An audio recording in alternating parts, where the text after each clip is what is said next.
When we talk about protest, what we're really talking about are people using extra parliamentary means to influence governments, to influence business. Right?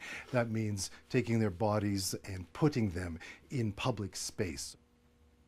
That debate over who gets to control and use that space has always been an important part of protests, of defining it. And I can go back to 1912 when left-wing groups such as the Socialist Party of Canada and the Industrial Workers of the World would speak on street corners, especially down in what's now Oppenheimer Park. They would address people, they would try to organize people, sign them up into the movement, sell the newspapers. And in that year of 1912, Vancouver City declared that they could no longer hold these open air rallies. And the response was an absolute fight for that space, led by the Industrial Workers of the World, who sent out a call across North America for any of their members to come to Vancouver, to get on a soapbox, to make a speech precisely to get arrested. So they would fill the jails. They would fill that space with their bodies as well, force the municipality to house them and to feed them, and put that kind of economic pressure on the government. And after a few weeks, the city finally said, right, you win. You can have the right to speak on street corners again in Vancouver. So that's a very vivid and I think important example of occupying space in contrast to what cities and governments and businesses insisted upon.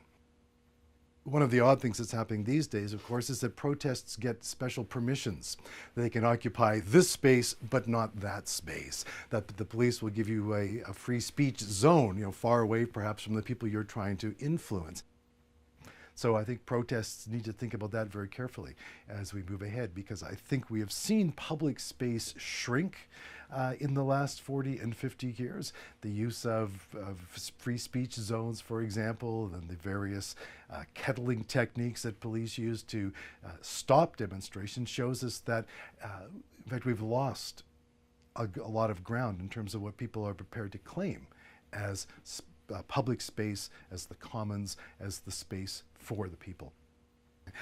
So I think that it's fair to say we have seen a real erosion of democratic space, and protests that become formulaic, right, have lost some of their impact. And that's why it's so crucial that people think about creative ways to reclaim that space and to broaden that space. Protests are uncomfortable. That's part of the point. It's about awakening people and about trying to show that people are thinking of new ideas.